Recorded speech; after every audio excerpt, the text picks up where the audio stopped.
Move over, Baby Yoda. Disney Plus announces 4 new shows, a familiar face joins The Matrix, and Kevin Hart and Jason Statham are teaming up. I'm Tiffany Taylor, and right now I've got the top stories you need to know today from The Hollywood Reporter News. First up, following the success of The Mandalorian and its breakout star, Baby Yoda, Disney Plus is adding to its growing unscripted slate. The streaming service has officially announced 4 new projects: The Maze, Meet the Chimps, a look inside the making of Pixar's Spark Shorts, and a reboot of the reality competition, The Quest. Men and women who do not yet know that deep within them beat the hearts of heroes. As for the new efforts, the original version of The Quest, which aired for just 1 season on ABC over summer 2014, was a combination of live-action role-playing and traditional reality competition.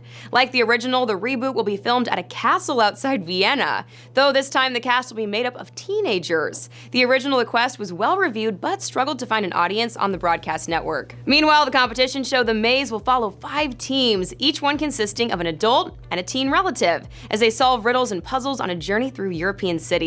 And like The World According to Jeff Goldblum, Meet the Chimps will fall into the Disney Plus National Geographic bucket. The 6-part docuseries takes place at one of the largest and most unique wildlife sanctuaries in the world, Chimp Haven, a 200-acre refuge that's tucked into rural Louisiana. And the untitled Pixar series will follow a group of Pixar employees tapped to make their own animated short films under the studio's Spark Shorts program. Plus, Priyanka Chopra Jonas is getting ready to take the red pill. The Quantico actress is in negotiations to join The Matrix 4, adding to a growing and star-studded cast. Mike Gianella in New York has more. Keanu Reeves and Carrie-Anne Moss have already agreed to return to their roles from the original trilogy, while Neil Patrick Harris and Yahya Abdul-Mateen II are joining the series for the first time. The sequel has no official title yet, but original Matrix co-creator Lana Wachowski is directing.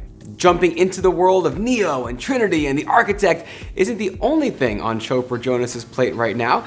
She's set to star with Richard Madden in the upcoming Amazon spy series Citadel, from the same Russo brothers behind Avengers Endgame, and she has 2 movies lined up on Netflix: the book adaptation White Tiger and We Can Be Heroes, a take on superhero movies directed by Robert Rodriguez. The Matrix 4 marks the franchise's return to the big screen after 18 years. The original Matrix released in 1999, while both sequels, The Matrix Reloaded and Revolutions, came out in 2003. And you've got plenty of time to mark your calendars for this one. The Matrix 4 is scheduled to hit theaters May 21st, 2021. And finally, Kevin Hart and Jason Statham are in negotiations to team up for an action comedy set up at Sony Pictures titled The Man from Toronto. The project is a re-teaming of sorts, as the two briefly shared some screen time in 2019's Hobbs and Shaw, in which Hart made a cameo. That's not your voice. Use your regular voice. This is my regular voice. I'm talking like the Warlocks talk, baby. They don't talk like that. Patrick Hughes is on board to helm The Man from Toronto. He directed the Ryan Reynolds and Samuel L. Jackson action comedy Hitman's Bodyguard.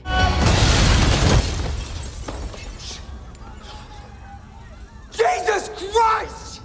Really? The studio has The Man from Toronto slotted for November 20th, 2020 release date, so it'll be a tight turnaround as the project is eyeing a March production start. The story uses a case of mistaken identity as its jumping off point after the world's deadliest assassin, known as The Man from Toronto, and a New York City screw-up run into each other at a shared rental accommodation. The studio hopes to capture the vibe and the box office returns of the duo's previous hits, but separately starring Hobbs and Shaw and Central Intelligence. No, it's not cool. Cool. No, I said it's not cool. It's worth noting Statham also worked with Hughes on Expendables 3. For much more on all these stories and the latest Hollywood news, be sure to subscribe to our THR News YouTube channel. Until next time, for the Hollywood Reporter News, I'm Tiffany Taylor.